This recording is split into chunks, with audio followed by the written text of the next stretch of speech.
What up, everybody? Got the original Lone Wolf coming at you. Been a while. I got to get on here and show some love to the brothers and sisters that subscribe to my channel. Much love to y'all. I know it's been a minute, but I'm working on some things.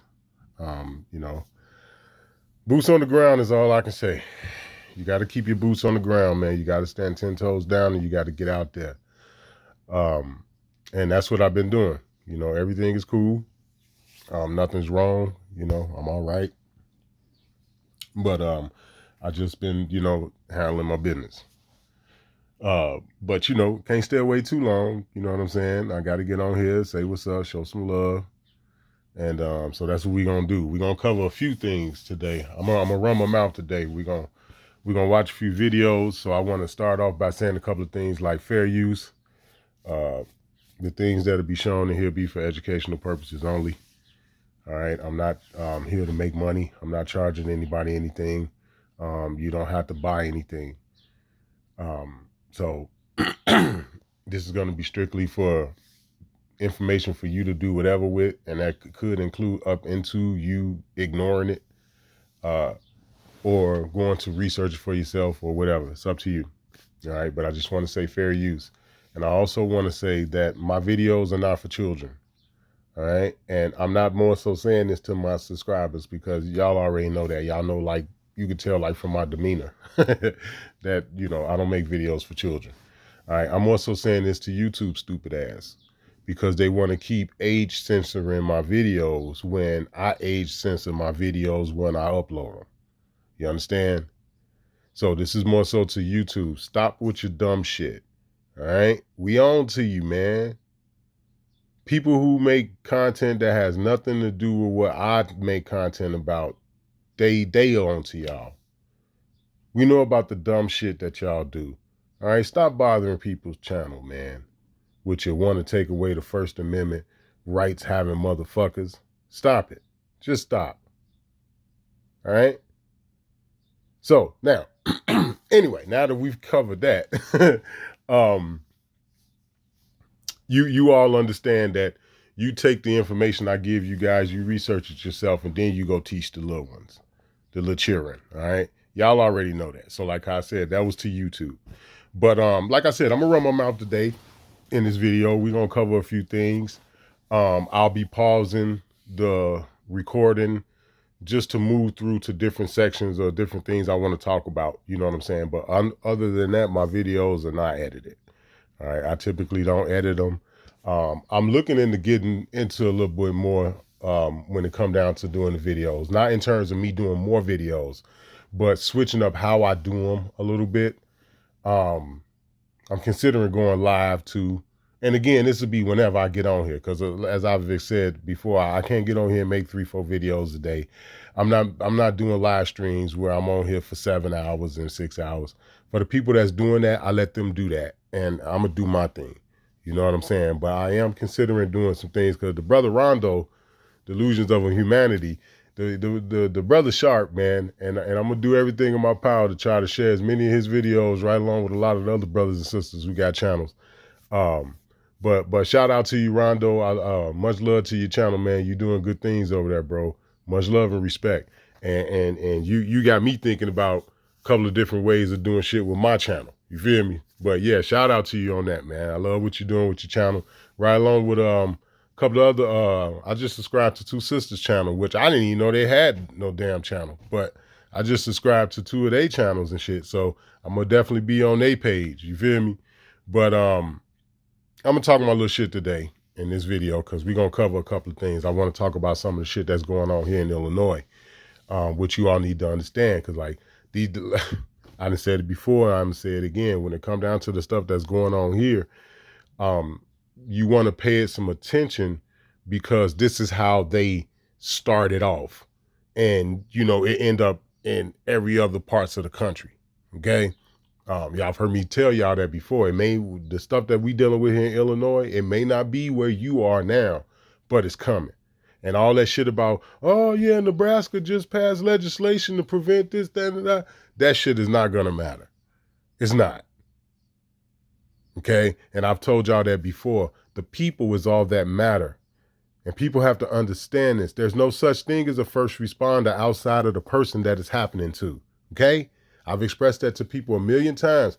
Firemen, police, all policy officers, and this, that, and the third, they are not first responders. They're not. That is some social engineering shit that's designed to get you to be submissive. Okay? To where you depend on a certain entity to do shit that you could do yourself.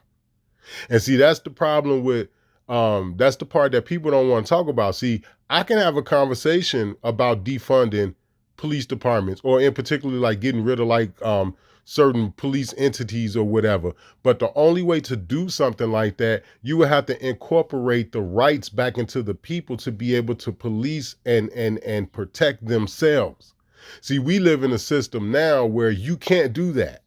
That's what they got the ATF for. That's what they got the FBI and all of these other different alphabet entities. They put them in place now so you can't do these things for yourself. And see, that's the conversation a person don't want to have about when it come down to defunding the police. It's like, well, okay, if we have a conversation about defunding policy entities, are you going to incorporate the right of the people to be able to protect themselves back into these people? Because that's what the problem lies. You're not supposed to be asking people for permission to defend yourself or protect yourself, or to protect some elderly lady that you don't even know while you walking down the street that you see being harmed. You shouldn't have to ask somebody to protect this elderly woman and you see this 19-year-old dude roughing her up and trying to take her purse, and she's 75, 80 years old. You shouldn't have to look around and say, man, is it okay to go help her? But again, like I said, that's what all of these entities are put into place for. And then the thing is, people don't even battle that with the Constitution. You'll talk about the Second Amendment and the First Amendment and all this other shit, but you won't ask that question, well, what part of the Constitution allow all of these fake foreign policy entities? Because they ain't the police, it's policy, all right? How did the FBI become, the FBI, how did they become? How did the ATF, how did they become, like Homeland Security and all these other different things? How did they become? Well, we know about the fake bogus legislation that they use to bring them in, to graft them in, but is it really real? Is it really legitimate? Is it really lawful? And the answer is no to all of that. No. But anyway, I'm getting a little bit off topic. But we like I said, I'm gonna talk my little shit today. We're gonna cover a few things. All right. And first thing we're gonna do, we're gonna start off with this shit, which you looking at on screen. With once again, them just coming out and telling you what they doing to you. All right? Period. That's the bottom line. They had a little committee meetings and they little Senate commission hearings and this, that, and the other, and it's pure theater. I've been telling people that for the longest. People, you talk about Rand Paul and all this other nonsense, and it's like Rand Paul ain't finna do nothing. All right? It's all Hollywood. These little meetings you see here and all that is all theatrics. It's all set up to just let you know this is what we doing, and we gonna keep doing it. Period. This is why nobody goes to jail. Like y'all done heard me say before, they could talk all they want. Rand Paul can be in one of those committee meetings and be saying all of the best shit in the world. But at the end of the day, the one question I got for Rand Paul is, who gonna be the motherfucker that's finna get up and go put the handcuffs on him? Is it gonna be you? Is it gonna be the man or woman sitting to your left or right? Are they gonna do it? And if don't nobody get up and do it, then it's all theatrics. And you finna see this right here. Check this out. We'll start with opening statements, then move into our witnesses. The chair now recognizes himself for an opening statement. Big government was colluding with big tech to censor Americans. That's the first thing we learned. But now it's big government colluding with big banks and big business to spy on everything Americans buy, every place they go, everything they do. Big government wants your financial data because it's full of sensitive information about you. Our investigation started when an FBI whistleblower, George Hill, came forward and talked to the committee. Mr. Hill was supervisory intelligence analyst at the FBI up in the Boston field office told the committee that the FBI got information from Bank of America. Specifically, it received a list of any customer who made purchases in the Washington, D.C. area January 5th through 7th, 2021. The whistleblower supervisor, special agent in charge of the Boston field office, Mr. Bonavolanta, corroborated Mr. Hill's testimony when he spoke to the committee. And so did Steve Jensen, the FBI's domestic terrorism operations section chief. But it wasn't just purchase data around a specific date that the FBI got from Bank of America. That was actually also overlaid with any firearm purchase. Okay, the first thing you all need to understand before we go any further, all of those corporate entities that they just named, they're all as one with the organization he works for. They're all as one. And this is how something like this can happen with no type of due process. With, you don't get a court order and, like for example, this is a violation of the Privacy Act of 1974. And a host of other shit that I'm almost positive that I could come up with. All kind of shit under Title 18, like the color of law and shit. I'm talking about, man, if I really was to sit down and just go through all of the shit that I got, because you got to keep in mind, I have a laptop. I just don't go online with it because that's where I keep a lot of my shit. You know what I'm saying? So when you see me doing videos and stuff like how I'm doing now, I'm on my cell phone. I don't use my laptop that much online. I very rarely ever go online with my laptop. Pretty much. You know what I'm saying? Keep in mind, you don't need to go online with it. It's already online. Even if you don't connect it or even if you don't have nothing in your house. It's like how I told you, my shit update on its own. My shit don't be online, my laptop, and it'll update. It'll just restart. It'll literally just shut down and restart all by itself. And I don't have nothing set up to where it's supposed to do that. And that's rather if you don't have the internet. But I keep a lot of my stuff on there, so I typically don't go online. But if I was just to look at all of the shit that I got, all of the notes and the records and just stuff that I've gathered over 7 years, I can come up with about 30 different violations and unlawful acts that they have committed by doing this shit. And then you have to ask yourself, why do they do this? Right?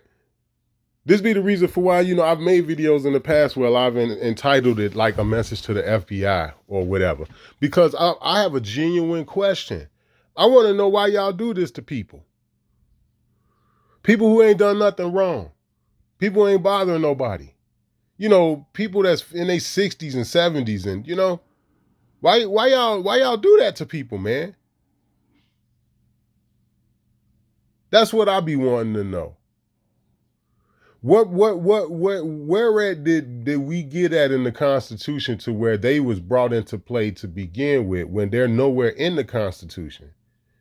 The FBI, the CIA, Homeland Security, all the rest of them, they ain't nowhere in the Constitution.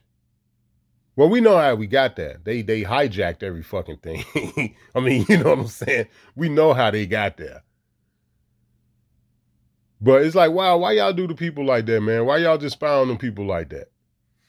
Like, make it make sense is what I ask y'all. My subscribers, the people that may watch the video or whatever. Make that shit make sense, what these people are doing. At any time. And how did the FBI get this information? They asked for it. In fact, you can see on the display on the screen here the email that was sent. The FBI told Bank of America to recap our morning call. We are prepared to action immediately the following threshold: customers confirmed as transacting business in Washington, D.C. between these specific dates. So if you're in Washington, D.C., visiting your kids, maybe... And it's not just Washington, D.C., guys, but y'all know that. If y'all watch my videos and shit, y'all already know how I am. I'll break it down for you. You know it ain't just in Washington, D.C. Okay? It's just that simple. Visiting your aunt or maybe just a friend, the FBI wanted to know about every single purchase you made. And And if you're a gun owner, look out, you're going to the top of the list. For simply exercising your Second Amendment right, you're on the FBI's target list. And never forget, the federal government got this information.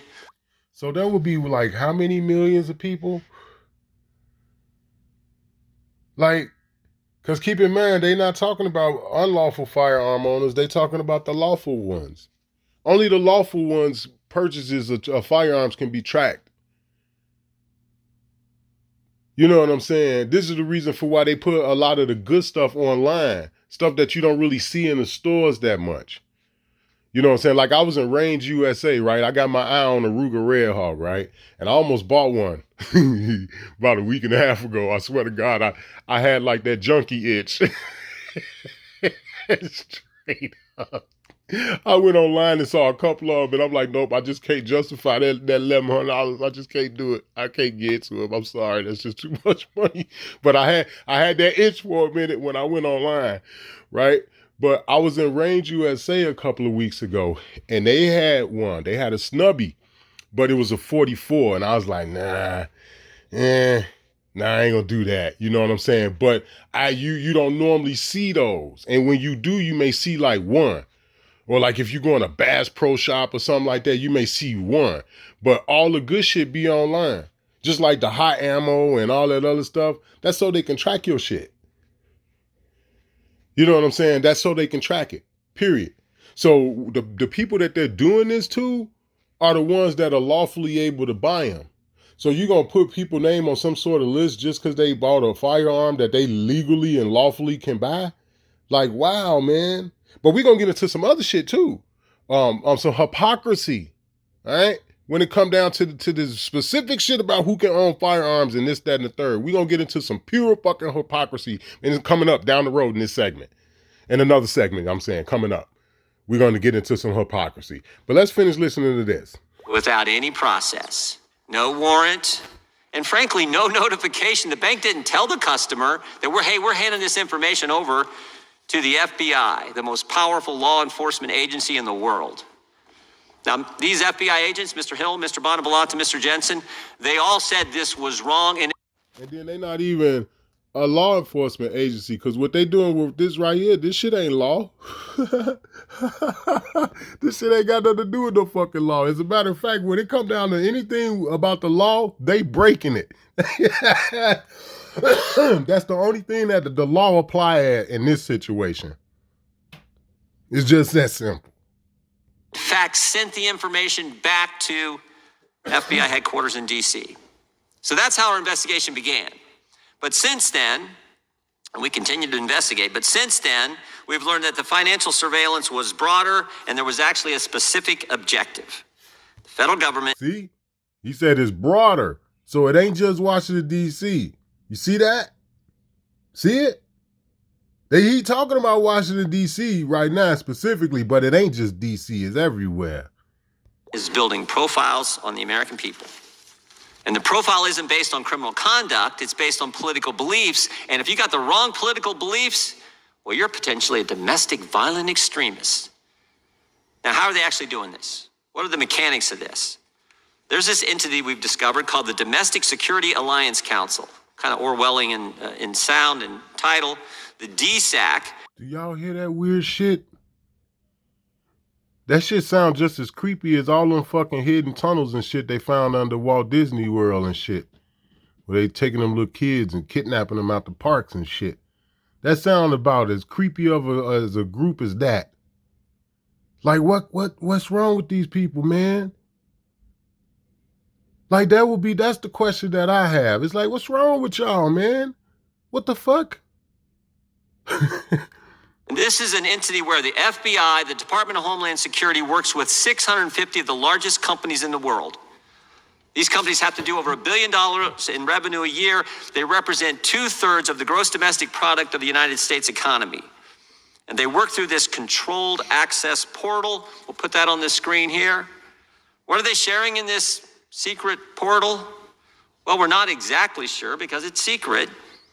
But we do know that they share some information, share reports. And one of the reports we got, called a liaison information report, said this: any American who opposes firearm legislation, the easing of immigration restrictions, and COVID mandates is someone banks should be watching, because again, they might be an extremist.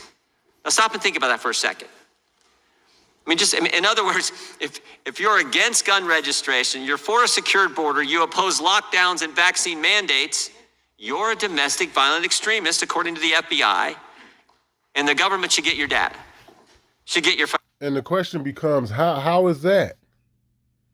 We not the people that's going around kicking in people's doors and putting boots and shit on their neck. We don't go raid people's homes in the wee hours of the fucking night, man. While everybody is asleep. A motherfucker come and kick your fucking door in, and all you see is bright ass flashlights and shit, and motherfuckers yelling and screaming, talking about the police.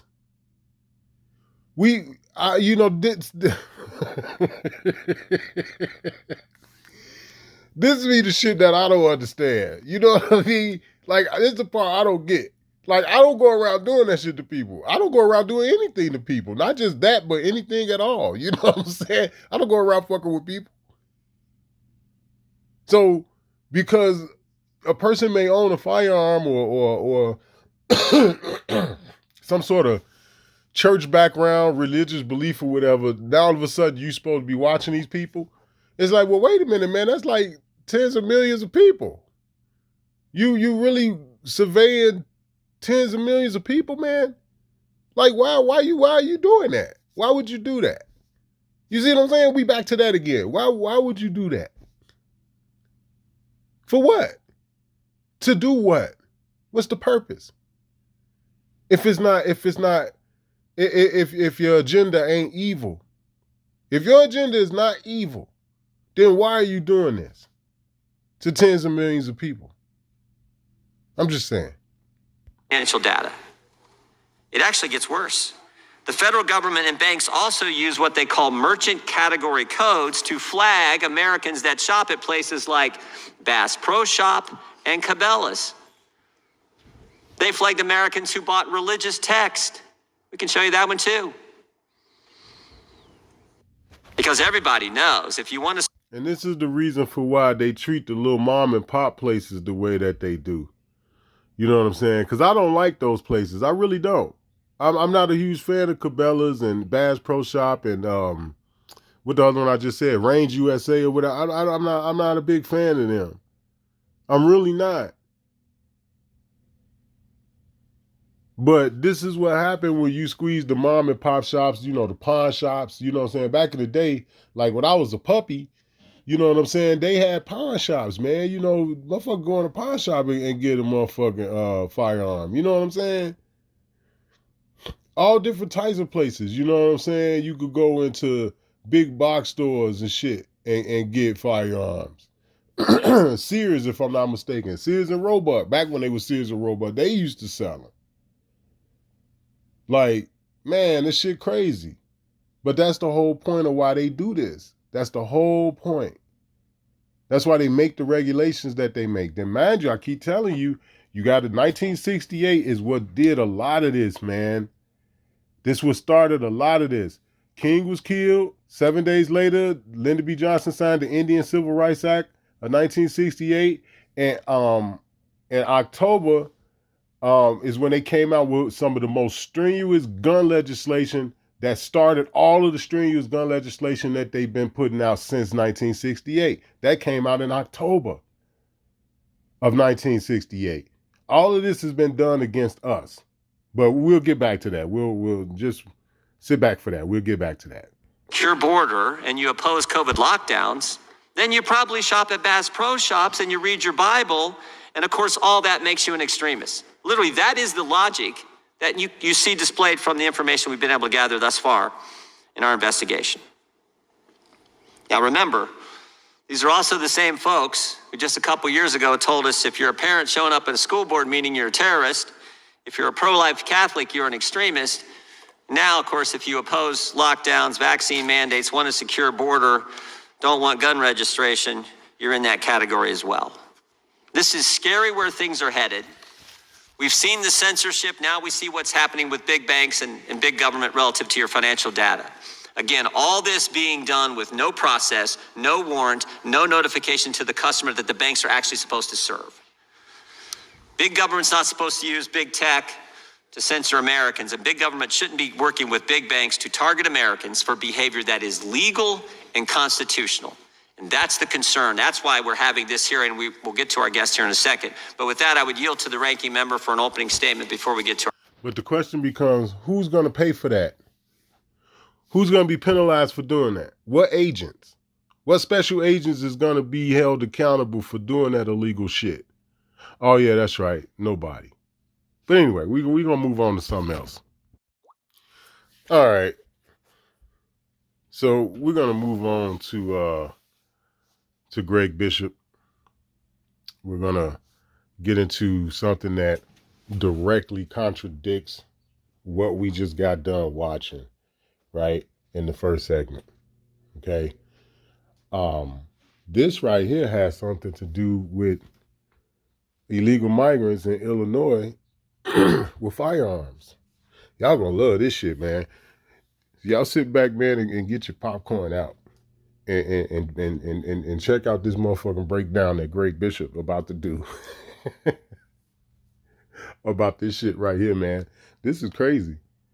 And again, I'm gonna keep saying it. This is all because the people, they just refuse to break out of these old habits that don't work. They study talking about voting and Donald Trump, and I done made videos already. I told everybody, whether if you subscribe to my channel or not, whether if I know you personally or not, whether if I'm related to you, whatever, I done told every single one of y'all to keep Donald Trump name out y'all mouth. I done told all of y'all that. Keep his name out y'all mouth. But people don't want to break out of these old habits. So as a result of that, you finna see a contradiction, some shit that's very contradictory to what we just seen in the first joint about the FBI and what they doing and spying on people who got bangers.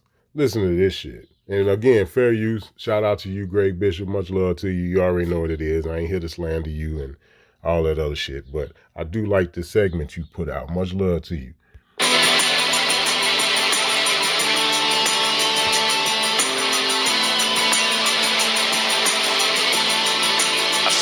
Judge in the state of Illinois ruling in a case concerning a non-citizen and firearms. What's the ultimate outcome?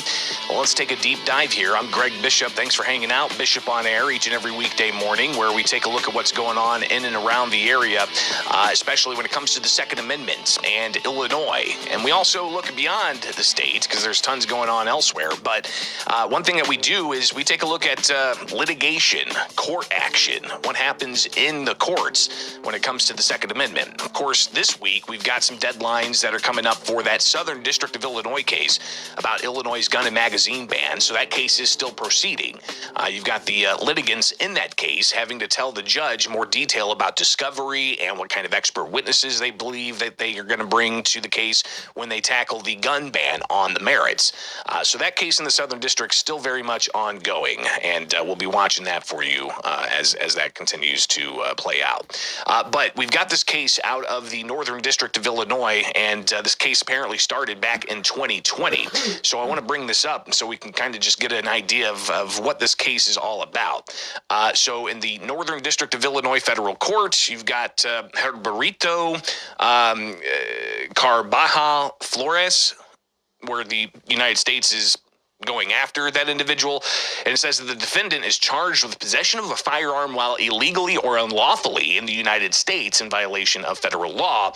On April 13th, the court denied the defendant's first motion to dismiss the indictment. On December 19th of 2022, this court denied the defendant's second motion to dismiss the indictment on Second Amendment grounds in light of the recent U.S. Supreme Court's New York State Rifle and Pistol Association v. Bruin case. Before the court is the defendant. Now, it's interesting how they using that bullshit when it come down to the case, but motherfuckers ain't been able to get away with that here with the gun ban they got in Illinois. Check this shit out.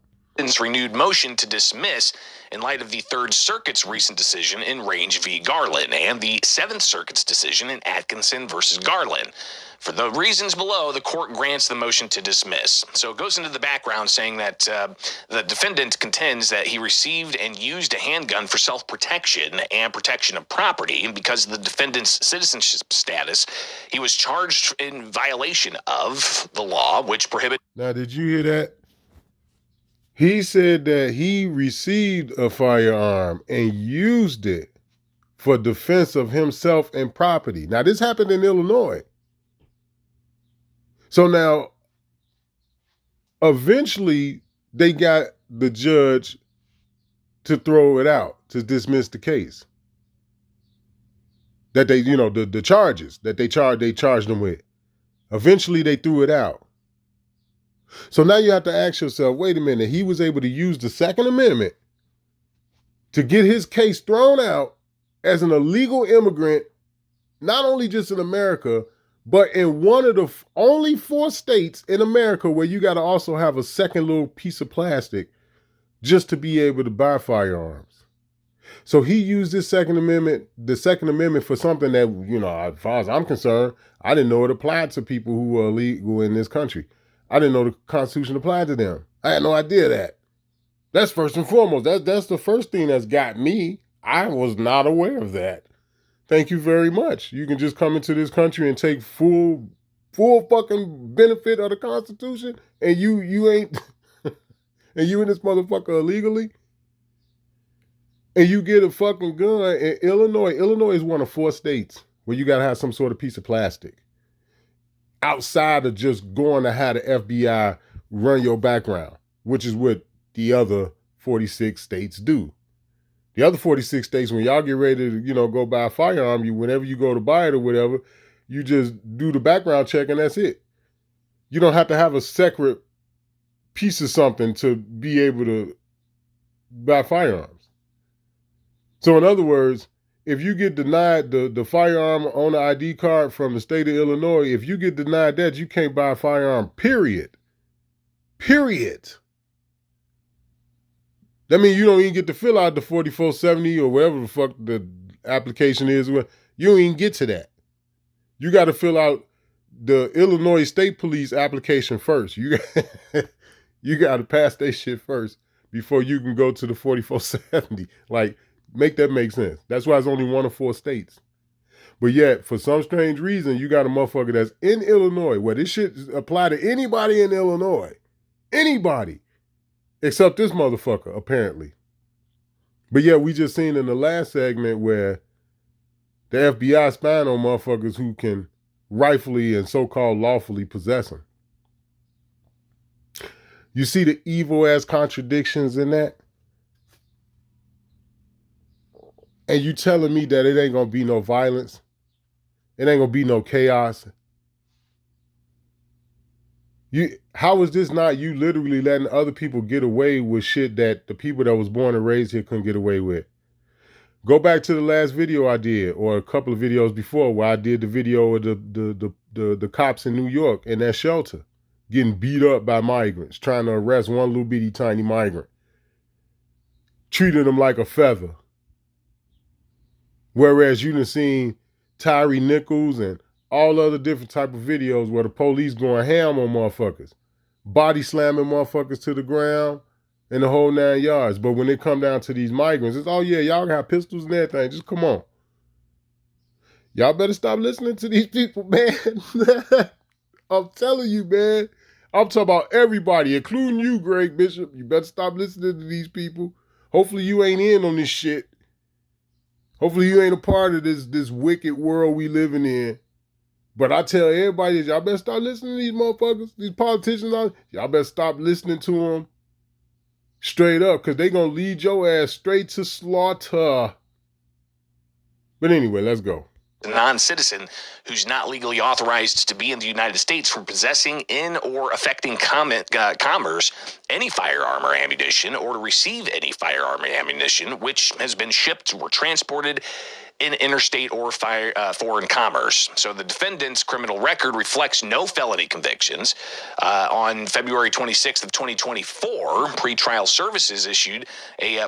But none of that applies to the people in Illinois, though. Everything that Greg Bishop just said, if you in Illinois, that apply to you. Period. If you're a so-called Illinois resident. But see, we know what the scam is. What the real scam is that your citizenship or you being a U.S. citizen don't mean what you think it means. This is why you don't hear USA, USA, USA. That's why you don't hear that no more. See, if you watch my channel, you know the scam. You already know what they doing. If you rock with me. That's why YouTube fuck with me. That's why they fuck with my algorithms. That's why they'll like child censor my video when I already child censored it when I upload it. It's like, that's why I do shit like that. Because if you fuck with my channel, you already know what they doing. Like I told y'all before, I have solutions to shit. I have ideas, things that can be tried, but I never said that they would be easy. And one of the things that we could do without firing a shot, without being violent and chaotic or anything else, we got to come together. I'm telling you, motherfuckers better stop playing. Because if they allow this motherfucker to have a firearm in Illinois when you need a FOIA card to do anything, you can't even buy ammo. You can't buy ammo, man. You know how y'all go in the other 46 states? Because, only 4 states do this shit. Illinois is one of 4 states. So for all of y'all in the other 46 states, you know how y'all just go somewhere and y'all see ammo and shit like, ooh, yeah, I'm going to get a couple boxes of this. And y'all just go and pay for it and leave and shit. You can't do that in Illinois, man. If you ain't got a FOIA card to show them, you ain't got nothing coming. Period. Period. I'm just saying. But you let a motherfucker that has been acknowledged by the court as here, illegally or whatever, he ain't been vetted. He ain't been vetted. He ain't been vetted. He on my soil in my state with guns, and they saying it's okay. Pretrial release status upon the defendant.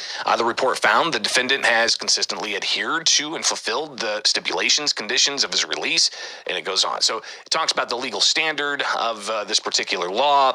It discusses the motion to reconsider on a variety of other various background elements of the law. The defendant asserts that the Third Circuit's recent decision in Range v. Garland and the Seventh Circuit's Atkinson v. Garland case signify a change. Hey, and they use a case law. I told y'all case law is dangerous. I keep telling y'all that, man, that whole case law shit and not judging each case on an individual basis. I keep trying to tell y'all, man, that shit is dangerous. Case law is bullshit. But anyway, continue.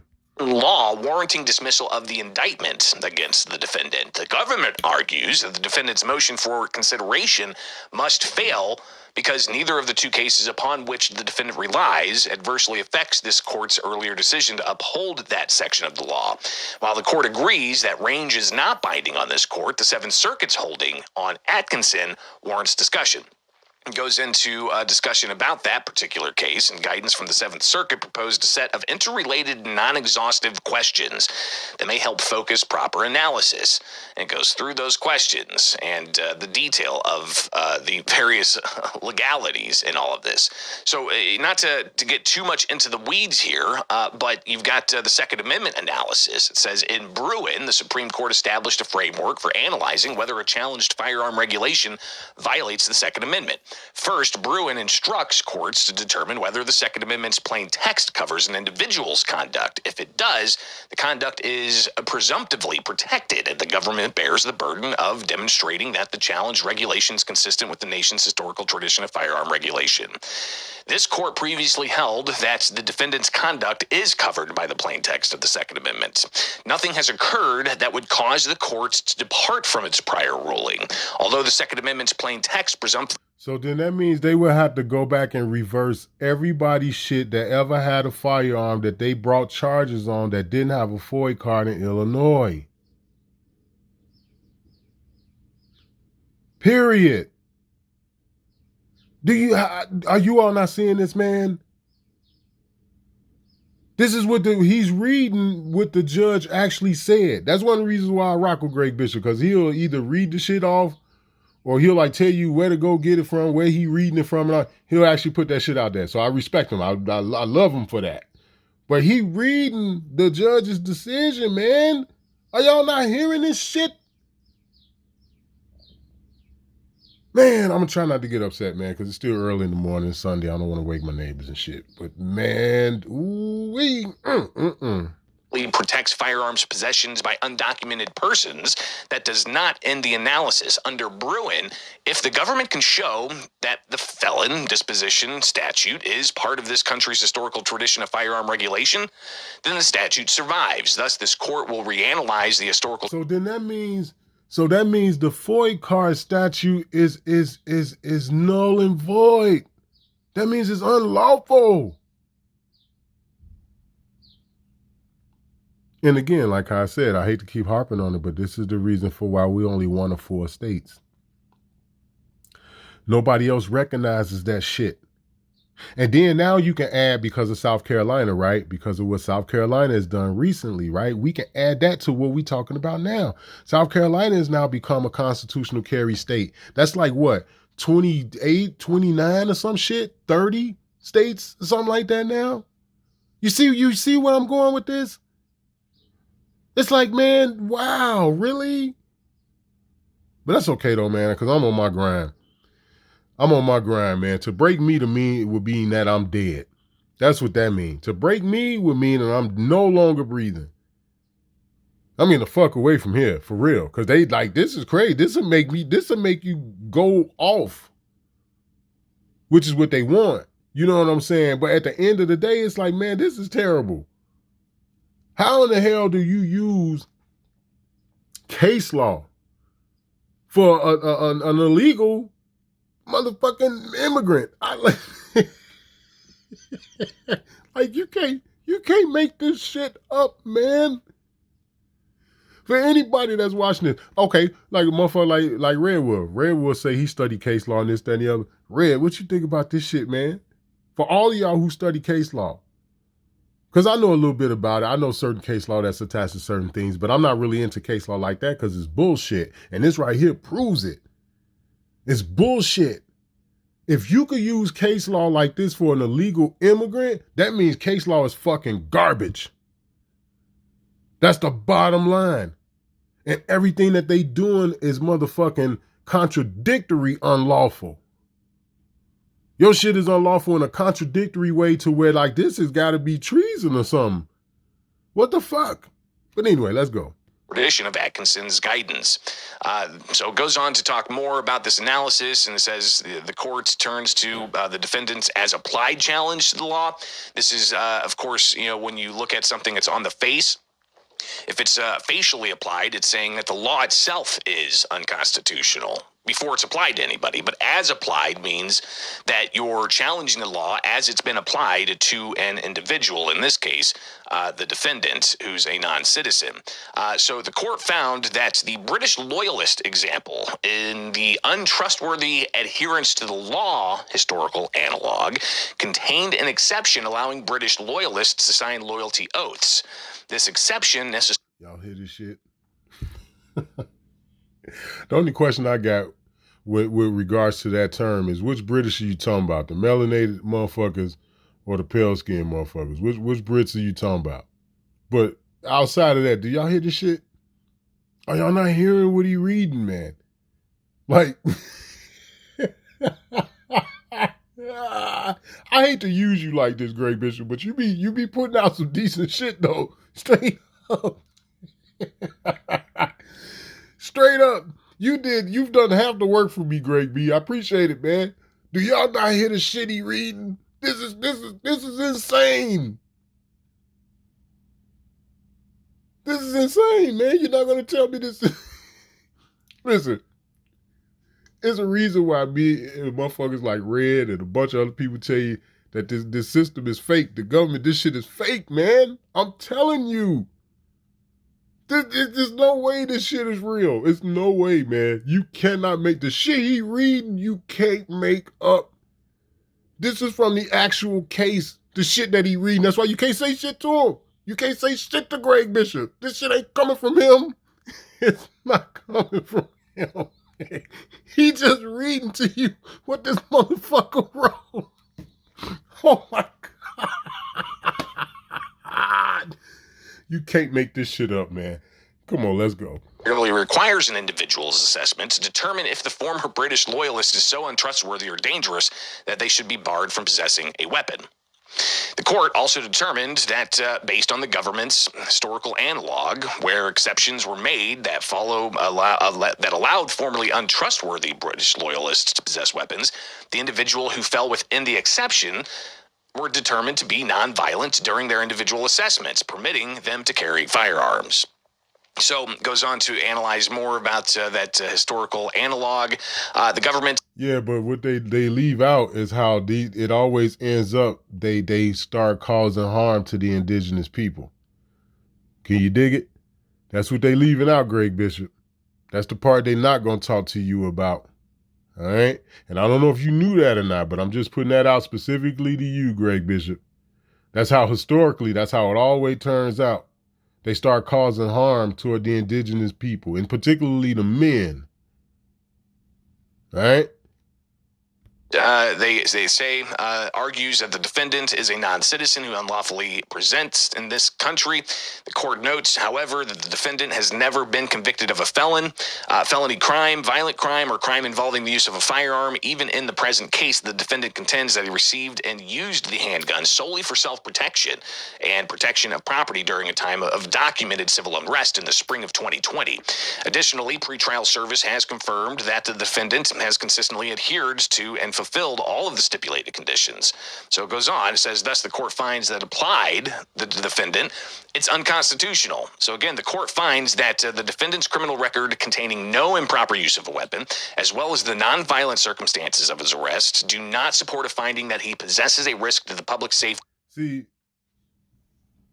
the way I look at it, is like this. You have to scrutinize things. You have to really look at it for what it is, right? I would just use this case law if they ever fucked with me in Illinois, like, oh, you got a gun and you ain't got no FOIA card or something, or, you ain't got no concealed carry or blah, blah, blah. I can use this case law. At the end of the day, this is the only thing that I think that I could take from this, because everything he just read is 100% bullshit. And the motherfuckers who presided over this case need to be thrown out on their fucking ass. But outside of that, the only thing I can take away from this is that everybody in Illinois can use this case law. Because the whole FOIA card shit is unconstitutional. The concealed carry shit and all that, oh, you got to ask for me. Man, that shit is all bullshit, man. It's all bullshit. I've been telling y'all this. Now you got to be honest about that, man. I have been telling y'all this. If you really think about what he just read,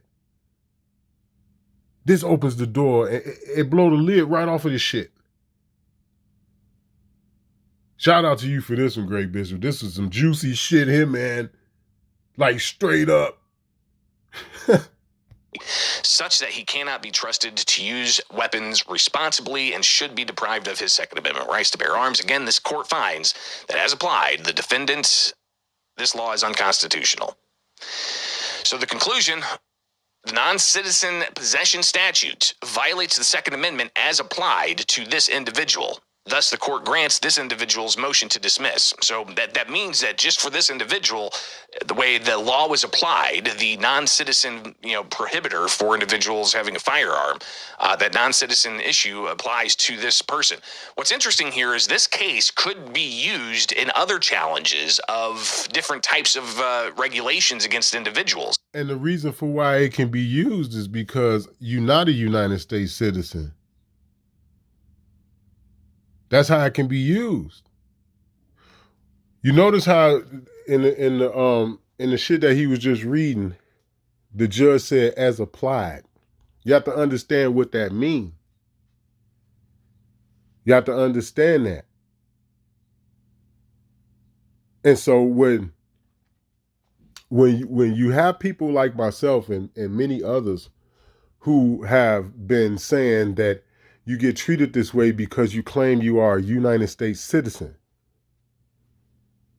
You know, and I can rattle off a bunch of people, but y'all follow my channel. Y'all already know. You got God knows how many people on my channel alone that know this. And it's because the United States citizen shit is a fiction. It's a fiction. It's a fiction. It's like the land of Oz, right? You know, like the Wizard of Oz and shit. It's like the land of Oz, man. It only exists in Washington, D.C. You understand? It only exists in Washington, D.C. So everything that they talking about with that regards to United States citizen and anything else, they're only talking about Washington, D.C.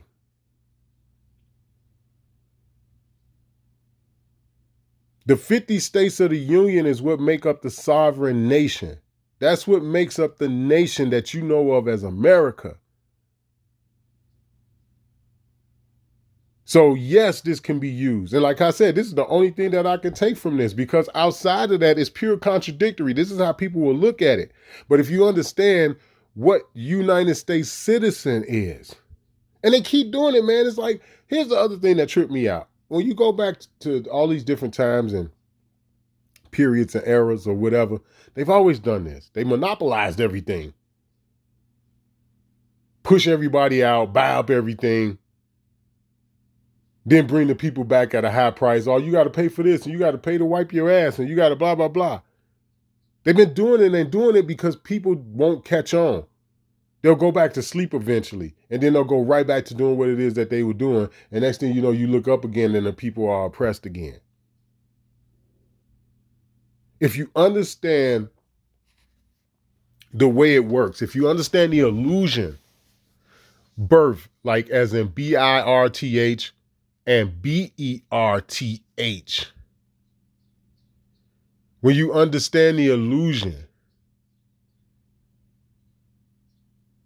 when you understand that they're playing and they have a dual role that they're playing, but you only know about one of them. You only know about one of the roles, and that is government. Okay, i.e., what government is supposed to stand for, right? You know about that role, but the other part that they're playing is a corporation. And that is what you're almost always under all the time.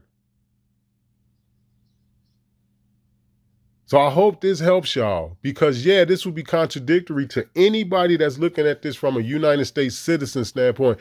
I'm a United States citizen. I pay my taxes. Well, then it's like, shut up, slave. That's when you hear the whip crack. You fucking slave, shut up.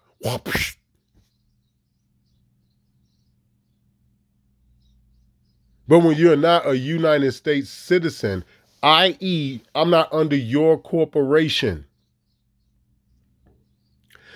I've been trying to explain this to you all in different videos. If you go back to my older videos, I got tax videos and shit. I done broke down shit that they said on their own shit. You understand it's a corporation. Hell, shout out to the Lost Confederacy. They did a video a couple of weeks ago where they was breaking down the Civil Rights Act of 1964. And within that legislation, it told you that the United States was a corporation. So shout out to the Lost Confederacies for pointing that out.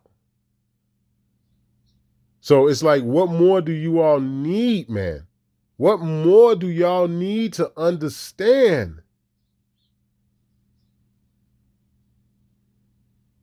This is the reason for why you keep hearing them brothers and that one sister keep telling you there ain't no lawful definition that was passed by Congress that defines a Negro or a colored or a black man. There ain't no lawful definition. It don't exist. And this is the only thing that what he just broke down in this segment, this is the only thing that I could take away from. It must be because you're a United States citizen. You're a part of a corporation, which people like me, we already know this. People like me, Rondo, Jim Redwolf, and all, we already know this shit.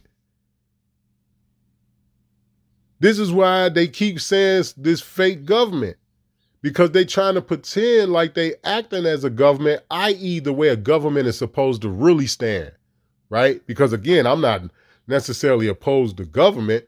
I'm opposed to some of the people that's running it.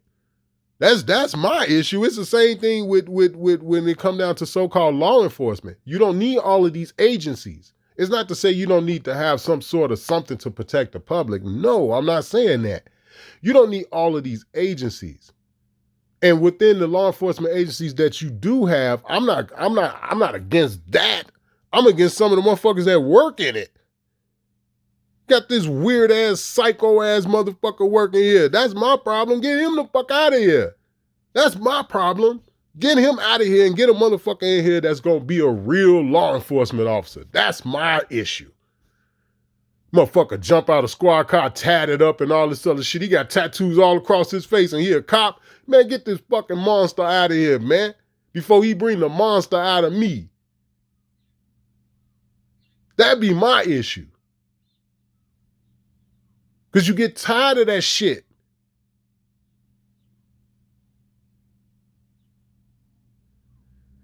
Anyway. One that's brought up here all the time is the firearm owner ID card, and that's the FOID card in Illinois. Is there any analogous law back in the founding era that reflects something similar to the FOID? Now, guess when that came out? In 1960, 67 or some shit? 68? Right when they had the fucking riots and shit, and they burnt up half of Chicago. Straight up. It's always been about us. Don't forget they murdered Fred Hampton. Fucked him up.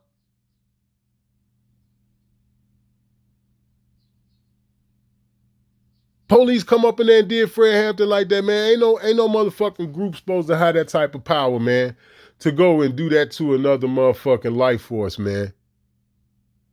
You understand?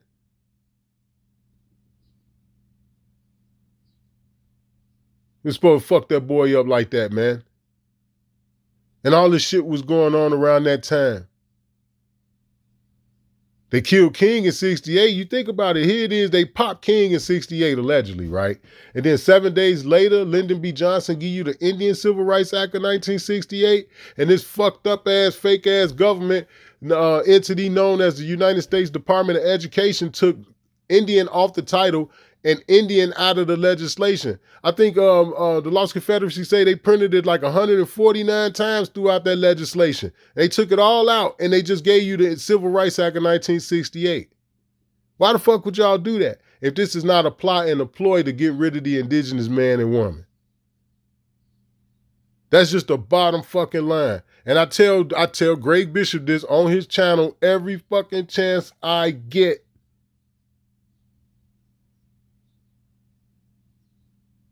Here it is, you got this goddamn FOID card that's been in place since like 1968, 65 or some shit.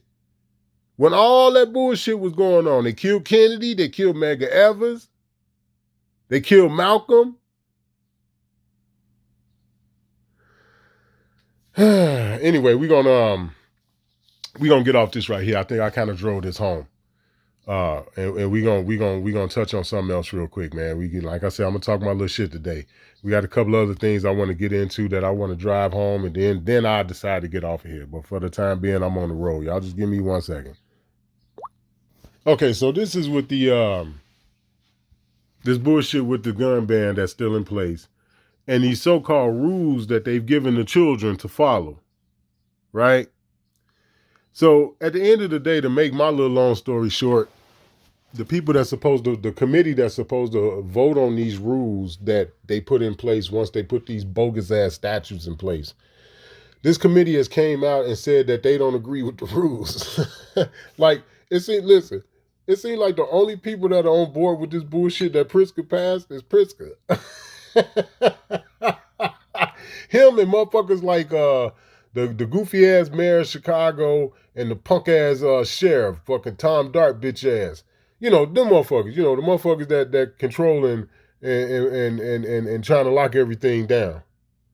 But this is what they're saying in regards to the state police is responding in regards to what this committee has said about these rules that they supposed to put in place. Check this shit. I like, again, once again, brace yourself, get your popcorn and shit, because you can't make this shit up, man. Straight up.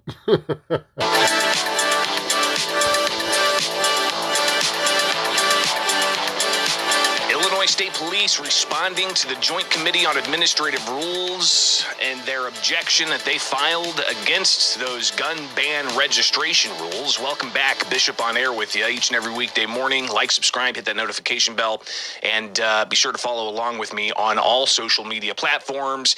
The best place to do it is X, which is much more immediate. Of course, we had the social media, down yesterday. I think Facebook was down for a clip. I didn't really realize it because I'm not on Facebook all day. But regardless, just search any of the social media companies and you'll be able to find me, Bishop on air. But like, subscribe, hit that notification bell here on YouTube as well, and join us each and every weekday morning. So yesterday, the Illinois legislature did not have the House Judiciary Criminal Committee with a whole bunch of gun legislation. If they did, we would be talking about that right now. However, we've got something else.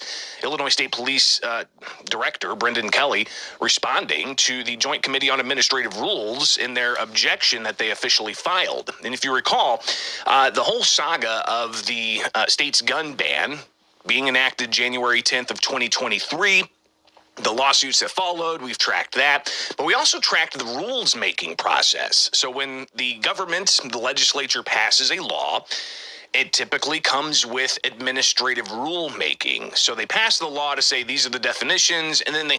Well, it can't be a law if you have administrative rulemakings. That's a contradiction. That's like being a sovereign citizen. You can't. That's like plaids and stripes. It don't match. All right? That's like trying to put a circle in a triangle or something. It's not going to work. All right? That's a contradiction. This is the reason for why when you look up the definition of statute in Bouvier's constitutional 1856 edition, it tell you that a statute runs in contradiction to the common law. This is a common law system, i.e. a republic, what they've been trying to destroy all this time with their democracy. All right? That's how we get there. Okay, and this is for any of you newer subscribers who may not really know a whole lot about me yet. The people that rock with me, they know. It's a fiction. It's not real. Unless you consent to it. There's nowhere in hell you can pass a law and then say you got administrative rulemaking. That's corporate. This is the reason for why the state of Illinois has a DUNS number and an EIN number. This is why they have a credit score. But anyway, I'm not going to get into all that, man. Let's go. And it to the administration, in this case, Illinois State Police, who then have to craft administrative rules to execute the law. Sometimes there's a lot of questions about definitions or how things are to be interpreted, or, are they crafting law with rulemaking rather than just sticking to the law in their rulemaking? So a lot of questions there. And if you recall, there was confusion and some looming misunderstandings of... Of course. I agree with that. Yeah. You know why? Because it's a contradiction. Yeah. I'm not going to doubt that it ain't no confusion. That's the whole point of it, is order out of chaos. How many times I got to explain it to y'all? I've been saying it for years. I've been saying it since my first channel. The first channel they took down, the second channel that's still up now that they got me blocked. They still won't let me in it.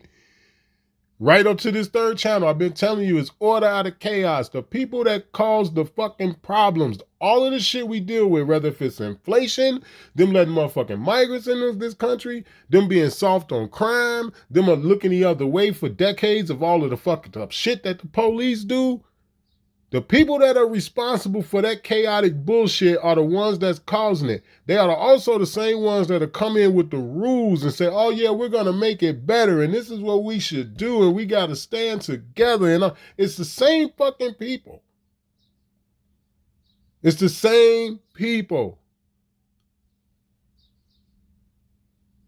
But anyway, continue. the definitions were in the Protect Illinois Communities Act, even down to what is an assault weapon. So you've got questions about different components of firearms and whether they were going to be regulated, and even whether or not people had to regulate their magazines, because you had mixed messaging when it comes to the registration requirements. Again, the registration requirements was supposed to be fulfilled by December 31st of 2023. Here we are, March 6th of 2024. And looking at the most recent. Now, mind you, with the last segment that Greg Bishop just pointed out about the illegal migrant having the firearm, they never told you what kind it was. But yet, right now, there's the key things that's in place right now with this bullshit that's going on. Number one, it's like 170 some firearms total on top of the motherfucking AR and the SKs and AKs that they banned. And the second most crucial thing is that every year the Illinois State Police have the ability to add shit. Do you hear me? So now you can start putting slingshots and little. Now, mind you, for pellet rifles, anything over a 1.77, I mean a .177, anything bigger than that, you need that void card. Motherfuckers who got PCP air rifles and shit, man, you gotta have a firearm card to buy them motherfuckers. And anything over .177, basically, which is roughly an 18 caliber. Anything over 18 caliber. So 22, 25, 30 cal, pellet rifles and shit, you need a firearm card, man. Like, make that shit make sense. Every year they can add something to that list. Every year. There ain't nothing left. And then here it is, you got this motherfucker, pork chop sandwich eating ass motherfucker that said publicly, we're not trying to take anyone's firearms. Really? Well, why is it that when you talk about the gun ban, you only talk about an AK and an AR-15 or something? Why you don't talk about the other 170 some firearms that's on that list? Why? Because then it'll make more sense as to why you doing it. And they ain't got to the accessories yet. No 30-round magazines, no magazines for a handgun over 15 rounds, and can't have hollow points in Chicago. A federal judge just upheld the gun ban in Chicago. Because keep in mind, a lot of the shit that they got banned throughout the state, it was already in place in Chicago and nobody said a word. The minute they did it in the whole state, everybody started crying. But it was like, what you thought was going to happen? What you thought? Oh, you too busy thinking Donald Trump is going to scratch your balls when he get in office. Okay, that's what it is. Yeah. You weren't thinking about the fact that when they banned the shit in Chicago and everybody looked the other way, that they didn't have a secret plot and a plan behind closed doors to do it to the rest of the state. See, you didn't think that far ahead because you still playing fucking checkers. Data that Illinois State Police have compiled for the gun registry, they have not updated it. So these are a refresh of today. The last numbers they provided were from January 31st, a full month after the deadline of December 31st. And they have not updated them since, and here we are now into March. So interesting. But if they ain't updated it since, Greg Bishop, because they don't want people to know that ain't nobody complying. That's a big deal. They don't want people to know. They don't want the brothers and sisters that I deal with, the one sister down in Texas, they don't want her to know, and her neighbors and all her friends and people she live among in Texas to know that they not complying here in Illinois with that shit. Yeah, we may not be on what y'all on in Texas, but we'll fight these motherfuckers here. And that's what we doing. And they don't want people to know that. They don't want people in Arizona. They don't want motherfuckers where Red at and Rondo at down there in Arizona. They don't want them niggas to know. Not just them, but the people they're around. The people they live among, the people they socialize with. They don't want them to know that people told them to kiss their ass when it came to this ban. They don't want people to know that. They don't want West Side to know that. People out in California and shit, they don't want them motherfuckers to know, yeah, man, we told them motherfuckers, we flicked them niggas like a booger. You came with this ban, we like, fuck you, we not doing it. That's why they haven't updated it. Because they don't want people to know. Period. Recall a couple of weeks ago, the Joint Committee on Administrative Rules, the legislative oversight body for the rulemaking process, they officially objected to the rules. Now, that didn't block the rules from being implemented, but there was an official objection logged into the record, and Illinois State Police were required to respond within a set number of days. And this came after the Joint Committee on Administrative Rules ordered state police to hold 3 public hearings across the state. And if you go back to my channel, you can see those public hearings and overviews of what was discussed and asked and answered. But still, even after that, there were a lot of unanswered questions. But Illinois State Police Director Brendan Kelly filing in the Illinois Register, which if you're not familiar with what the Illinois Register is, it's essentially what you read every night when you go to bed, right? No, it's thousands of pages every year that are printed about, public notice of state government actions, rules that are being filed, proposed rules, emergency rules. If the governor issues an executive order, for instance, it gets published in the Illinois Register. It's real dense. It's a lot of reading. It's thousands and thousands and thousands of pages. For instance, this one right here on page 2,991 of the 8th issue this year of the Illinois Register. Again, it's the 8th issue this year. They're already at 3,000 pages plus. But it has here, agency, Illinois State Police, Firearm Owner Identification Card Act. And it says at the meeting on January 16th, 2024, and we covered this, the Joint Committee on Administrative Rules objected to the Illinois State Police proposed rulemaking title, Firearm Owner Identification Card Rule, because the rulemaking does not meet the criteria under state law, which requires a rule to be simple and clear so that the rule can be understood by the persons and groups the rule affects, and the rule contains definitions that are subject and open to broad interpretation by enforcement jurisdictions, which leaves the regulated public without clear direction on how to comply with the rule. Now, keep in mind, that all alludes to the fact of when we all discovered this, right? Keep in mind, they passed this shit in the middle of the night.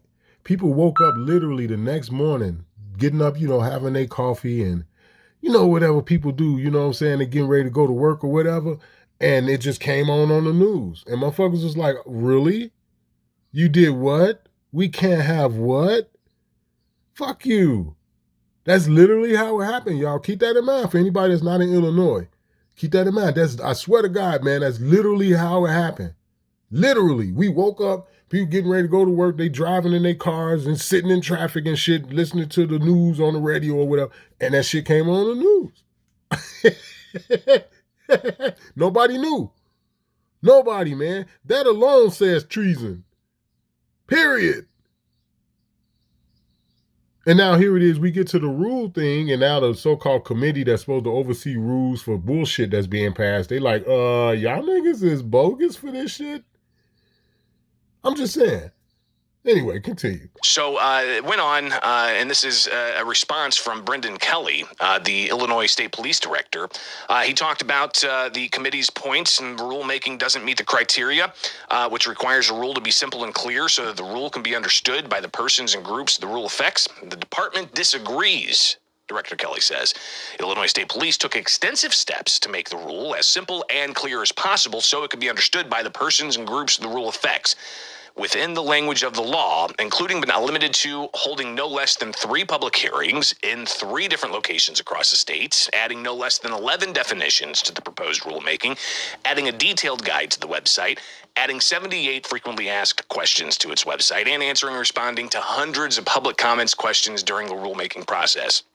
ISP staff are very transparent, he says, responsive and diligent. The Illinois State Police has received more positive feedback about its efforts and updates than negative since the first notice period ended. Second, the committee's points that the rule contains definitions that are subjective to open, broad interpretation by enforcement agencies, thereby leaving the regulated public without clear direction on how to comply. The department also disagrees. The Illinois State Police reiterates that it took extensive steps to provide the regulated public with clear direction on how to comply.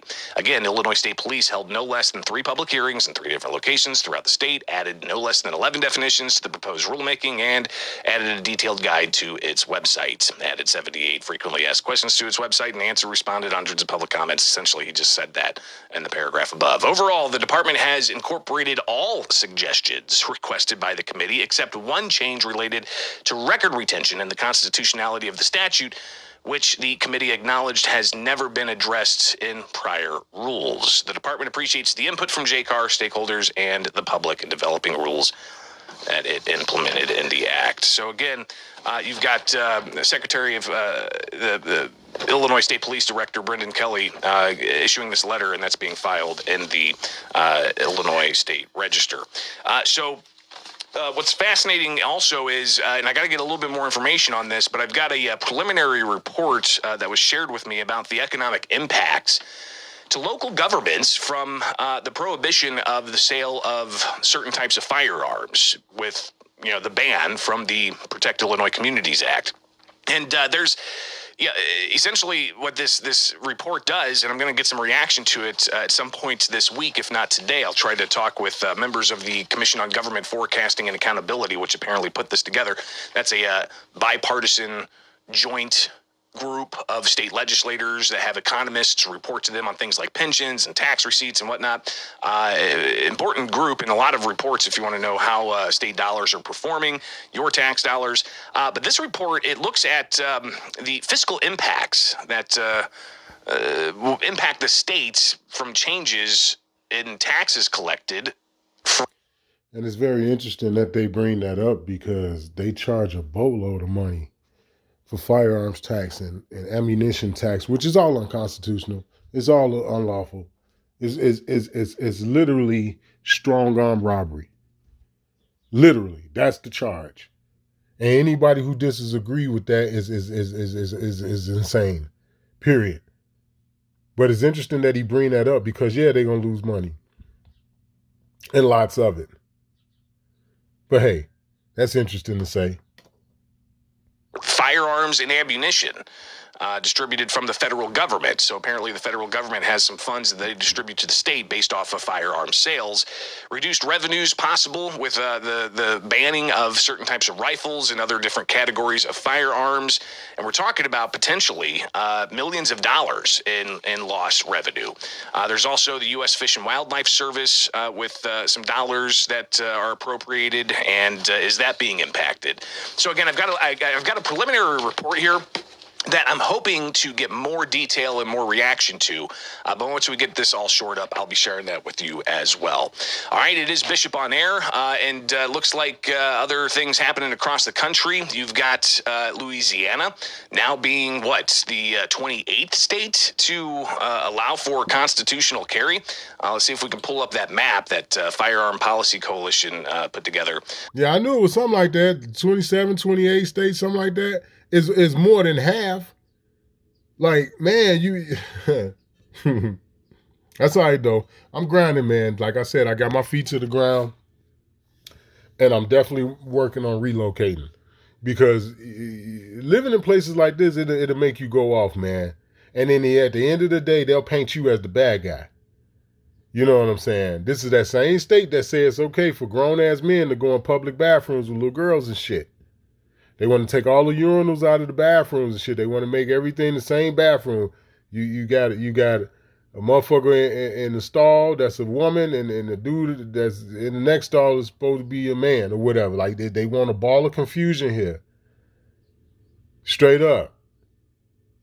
This is the same state where they threatening to take away certain funding and shit if they take certain books out of the libraries and all this shit about teaching little boys and girls how to sniff motherfuckers' asses and shit. Excuse my language, but I'm tired, man. I don't care about if you more concerned about my language than what I'm putting out, well, then this ain't the right place for you.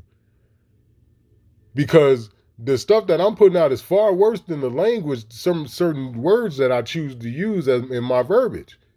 I mean, we got to grow up. This is why I said that my videos ain't for children. And if I'm dealing with a bunch of punk ass adults, then y'all just unsubscribe to me. Because what I'm trying to wake people up to is far more deadly. And at least I give a shit too. That's the other part. At least I care. But man, you can't make this up, man. on Louisiana now being the 28th state for permitless carry. As Fox News reports, you've got the southern state putting it on the books. A landmark victory, 28th state with constitutional carry on the books. Law-abiding citizens should never have to seek government permission to safeguard themselves and their families, according to the governor who signed that law. There ain't never been a time in mankind where you supposed to went to a motherfucker and ask for permission to protect yourself. It must be all the drugs and shit that people consume in this country or something. I mean, I don't know, man. I've been trying to figure it out, in terms of why, this keeps being like some sort of debate and people just can't figure this shit out. I mean, it makes no sense. I gotta hope and pray I don't get butchered until the cops get here because somebody done broke in my crib with machetes and shit. It's like, come on, man, it's nonsense. Or I'm out in public and somebody just decide to snatch my mother's purse or something, or, my mother's 70 years old. It's like, what the fuck? Are we supposed to wait and hope and pray to God that she don't get her hip broke or die in the process of this bullshit until the cops get in? Fuck you. I'm finna step on this motherfucker's throat. Period.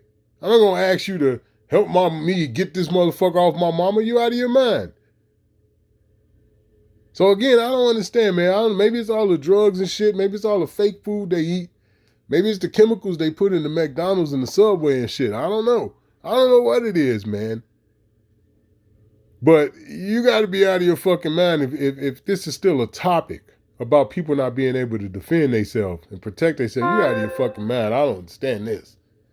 You're not first responders. And I pointed this out a million times in the past. The first responder is the person that's responding to the goddamn assault, the rape, the murder, or whatever that's being committed. They're the first goddamn responder.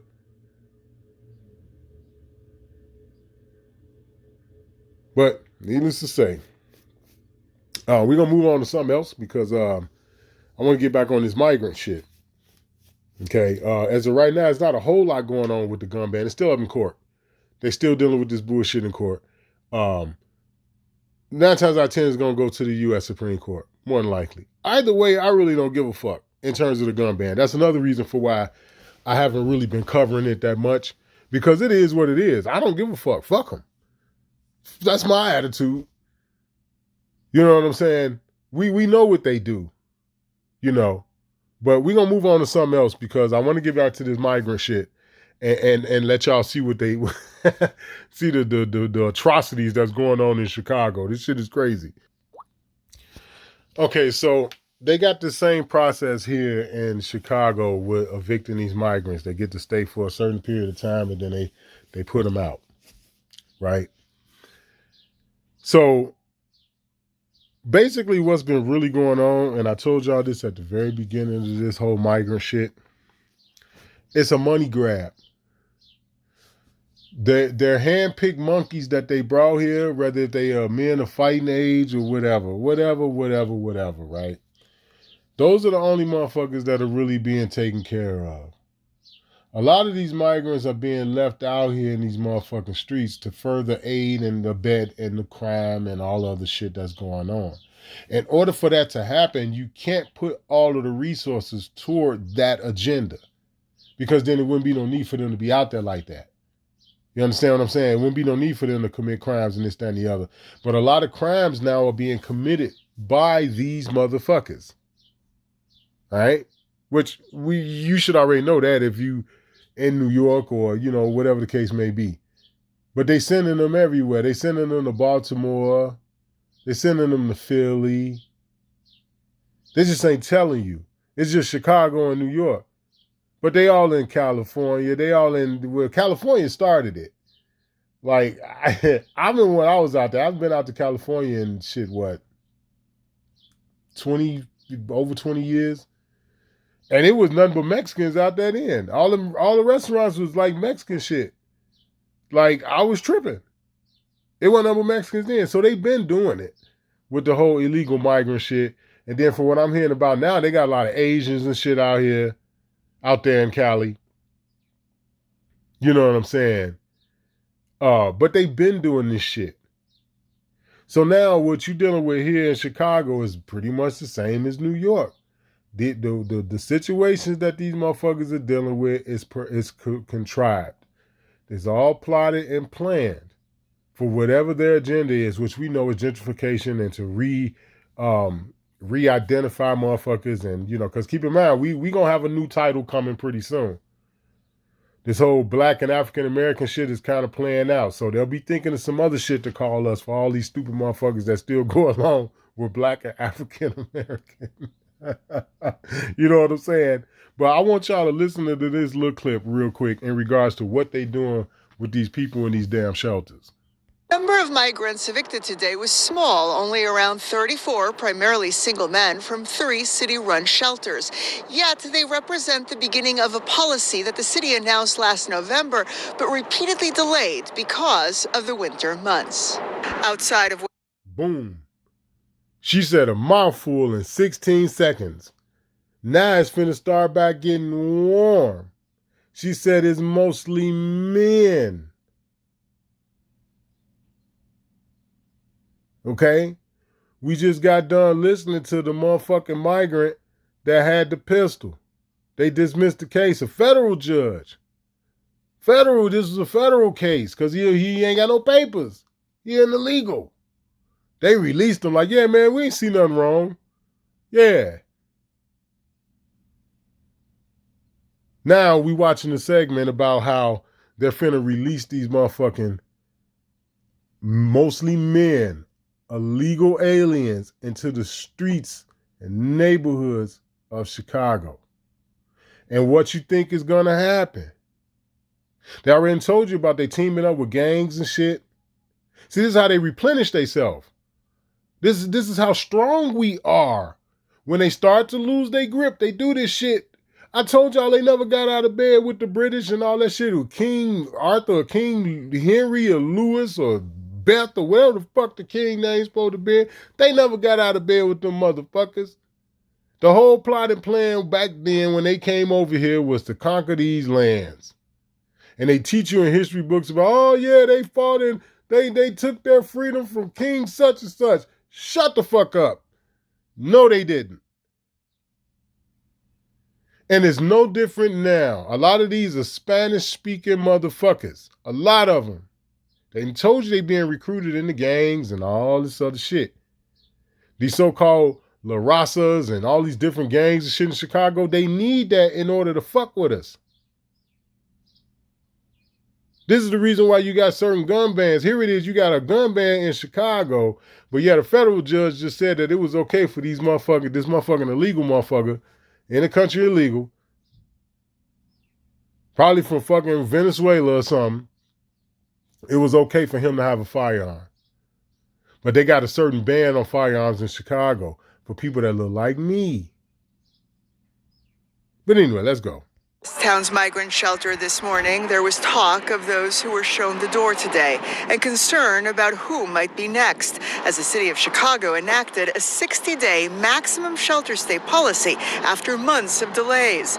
Designed to open up shelter space for new arrivals, the new policy will see 250 migrants evicted by the end of March, over 2,000 by the end of April, but not everyone.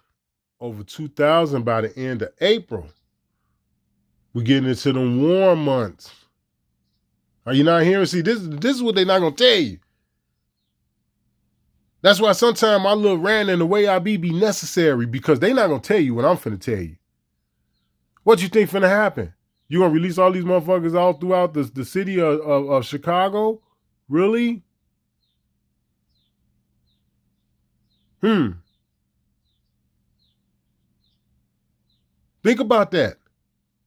Because of new arrivals. Here it is, you literally telling us we're not really taking care of the motherfuckers that's already here. We're going to throw them on the street and accept some more motherfuckers that's coming here, some new people. Like, this is literally what they saying. Well, what about these 2,000 motherfuckers that y'all going to have on the streets by April, y'all predicting? What about them? What the fuck? Who house finna get broke? Who finna get robbed, man? Who else finna get broke in?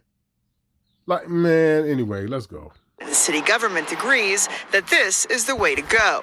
I don't believe the city should be in the business of evicting people, especially those that need shelter, those who don't have work authorization, haven't got rental assistance. Exempt from eviction, at least for now, are families with children who will be able to request up to 3 30-day extensions. Those with certain medical conditions or a recent exposure to measles will also be allowed to request an extension. Even though families with kids can have an extension until school breaks out, what happens after school breaks out? Now those families are going to be out homeless. Those who've spent nearly a year volunteering with migrants on a near daily basis agree. In order for them to pay for the housing, they would need a job. I hate to see them, set them up to fail.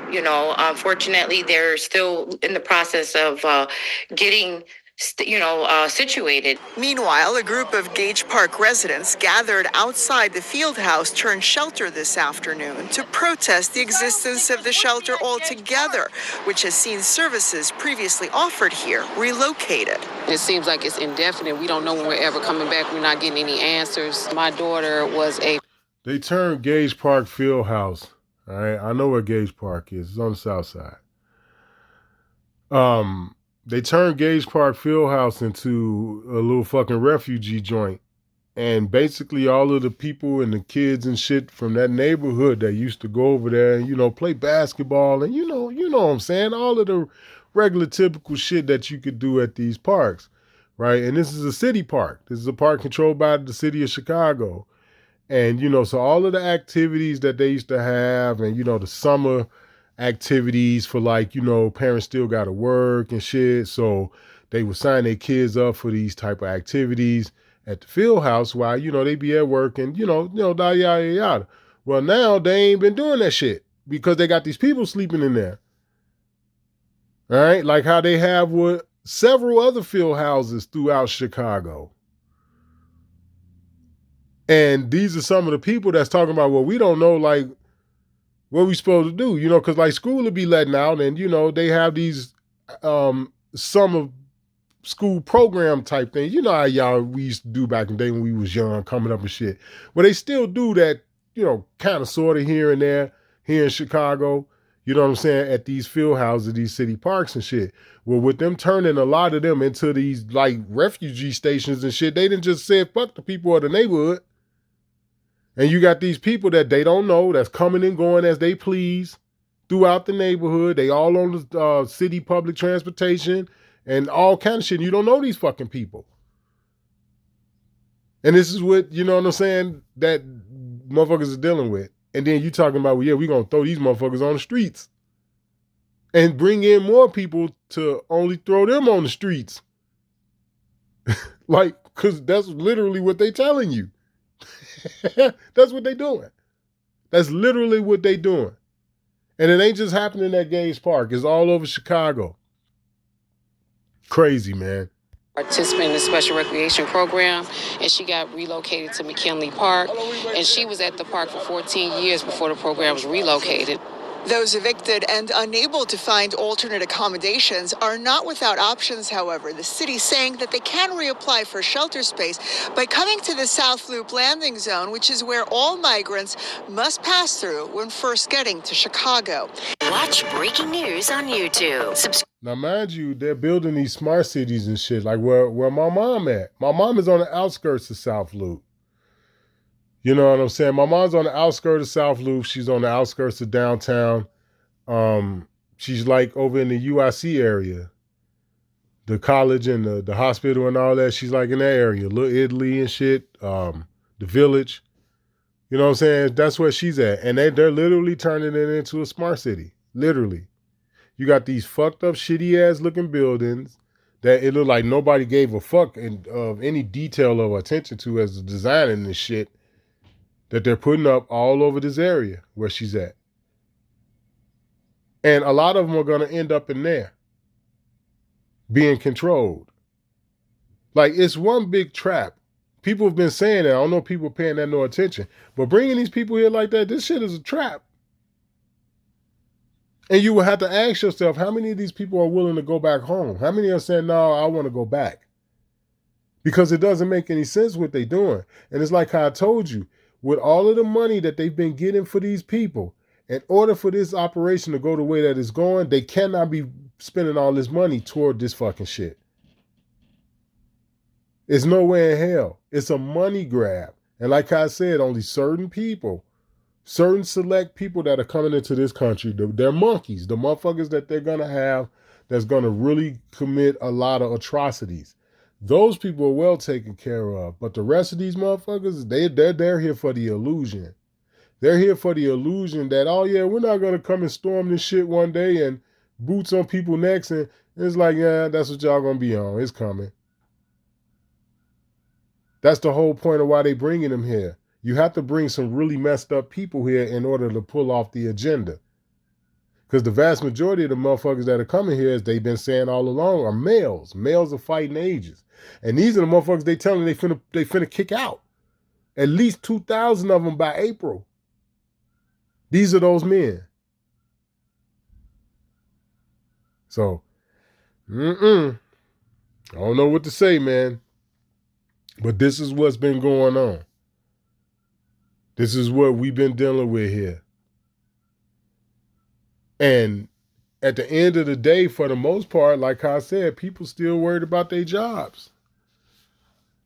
You know what I'm saying? I work for a wire company, and it's like, you go to work and people certain people, they just die. They just zombified. People are terrible today, man. They really are. You got all these YouTube pastors on YouTube now. Here it is. They telling you the church numbers is dwindling in the church, but you seeing more social engineering on these different social media platforms, which is what they're designed to do. It's some Marxist ass social engineering nonsense. And it's not to say that every single person that has content on these, different platforms are a part of it, because they're not. A lot of people are innocent to it. But at the end of the day, it's about the agenda of the people who have created these platforms. That's more the most important thing. That and people being aware of what these agendas are. The people that use these platforms, be aware of what these platforms were really created for. They were created with an agenda in mind. And it ain't good for you or I. So I hope this has helped you guys. I'm going to end it here. It's been a little over an hour and 30 minutes. Or me ranting and babbling and shit, but these type of things needs to be talked about, man. And I have no problem with sticking my chest out and talking about it. Because at the end of the day, we all in it together, whether people stupid or not, whether people see it or not, whether people want to come together or not, or if they want to continue to live in their fantasy world, whether if they, regardless of what position people are going to play in this, all we have is each other. And if we keep allowing this kind of shit, it's going to get worse. They will turn up the heat. The whole shit with the COVID thing, that's nothing compared to what they like to do, the shit that put a smile on their face. That ain't nothing compared to that. It's nothing. And if you all think that they playing, with y'all, well, feel sorry for you. Straight up. Because they ain't playing. They dead serious. And these people are crazy as hell. Even their minions are nuts. Straight up. They minions are a bag of mixed nuts. And I'm talking about they puppets. The people who go along and just, motherfuckers are crazy. So if you all think for 1 minute that this shit that they doing is not real, if you think for 1 second that this is not toward the indigenous man and woman and child, that's what this is toward. Everybody else is going to be collateral damage. This is to further wipe us out. And if you all don't see that, for all you little motherfuckers that keep doing the little bullshit you doing and they lock you up and let you back out and lock you up and let you back out, keep thinking that shit ain't going to come with a price. For all y'all that's running around in the city and shit, y'all think it's sweet.